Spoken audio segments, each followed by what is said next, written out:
sudah menjadi sunnatullah bahawa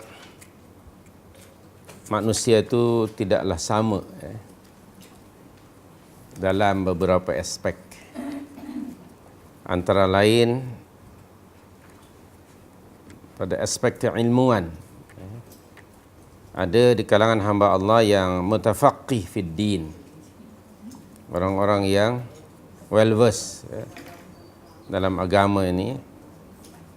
Dan mereka juga disebut sebagai ulama. Kalimah ulama jama' daripada alim. Ain alif lam mim, alimun. Pluralnya ulama. Dan kalimah tersebut ada dalam surah Fatir ayat 28, surah 35 ayat 28.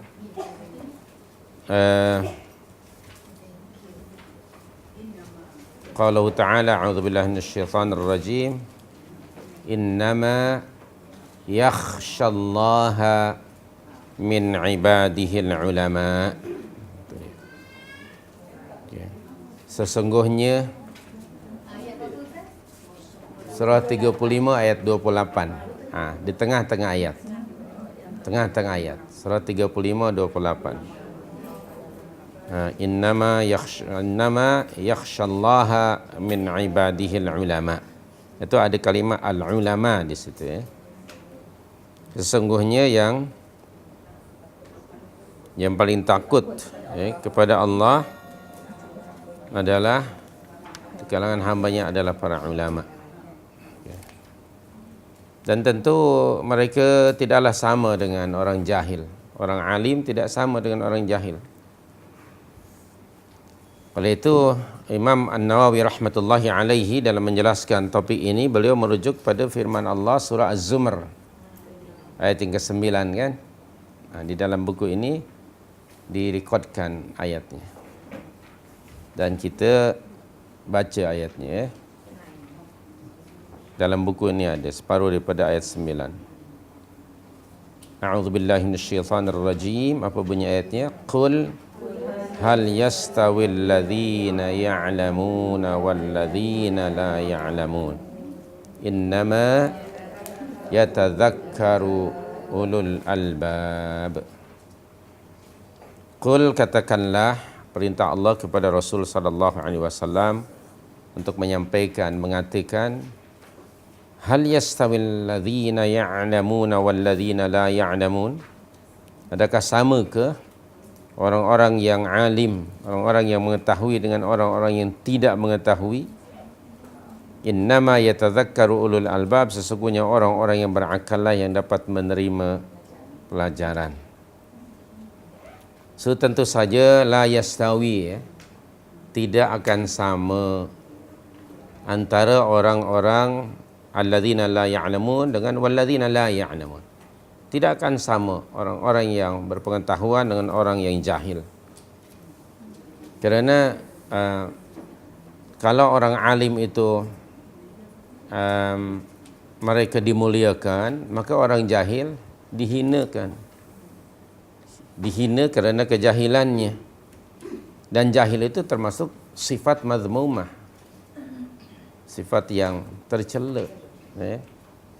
Sementara orang alim selalu mendapat sifat madhun, dia akan dipuji, disanjung tinggi oleh orang.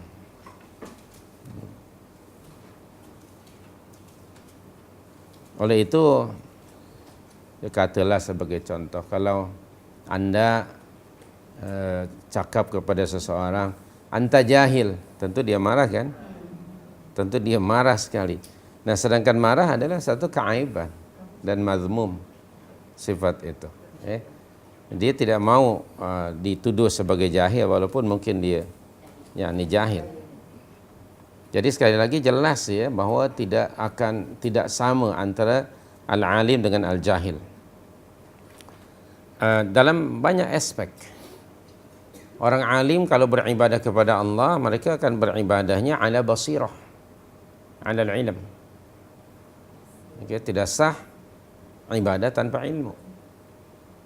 Mereka kalau menyembah Allah ala basirah. Sementara kalau orang jahil, mereka akan beribadah kepada Allah mungkin ikut-ikutan, ikut apa yang dilakukan oleh orang ramai, atau karena tanpa ilmu dia buat ikut mood dia lah, gaya dia, style dia, pattern dia. Nah itu tentu saja tidak akan sama orang seperti itu. Katakanlah sebelum salat ada wudu. Orang alim dia tahu bagaimana cara mengambil wudu. Sementara orang jahil dia tidak akan tahu. Dan kalau ambil wudu pun barangkali bagaimana caranya? Dia tidak akan ikut pelajaran dan pengajaran petunjuk dari Allah ataupun Rasulnya. Sebagaimana mungkin salatnya akan sah ketika dia tidak ada ilmu. Dan orang yang tidak ada ilmu dianggap oleh Allah sebagai mayit, ya. Sebagai mayat mati, semayat matilah. Dalam suratul An'am 122, okay. Qala ta'ala yarhamukallah. Bismillahirrahmanirrahim. Awaman kana maita fa ahyaynahu wa ja'alna lahu nura yamshi bihi fin nasi kama mathaluhu fil dhulumati laysa bi kharijin minha. Okey. Nah, tidak mungkin sama antara alim dengan orang jahil. Orang jahil sama dengan maita. Yang mati itu bukan badannya, hatinya. Ini tidak ada pengetahuan. Orang yang tidak berpengetahuan fil dhulumat, dalam kegelapan. Orang alim dia ada nur, yang dengan nur itu dia akan berihtidak, mengikut petunjuk dengan nur itu. Dengan nur itu pula Allah Subhanahu wa taala yarfa'illahu alladhina amanu walladzina utul ilma darajat. Ya. Dengan ilmu itu juga Allah Subhanahu wa taala mengangkat darjat orang-orang alim yang lebih daripada orang yang lainnya. Orang jahil, orang-orang yang mazmum. Ya. Allah Subhanahu wa taala mengangkat darjat orang yang beriman dan orang-orang yang dianugerahkan ilmu beberapa darjat. Yarfa'illahu alladhina amanu walladzina utul ilma darajat. So tentu tidak akan sama antara al-alim dengan al-jahil.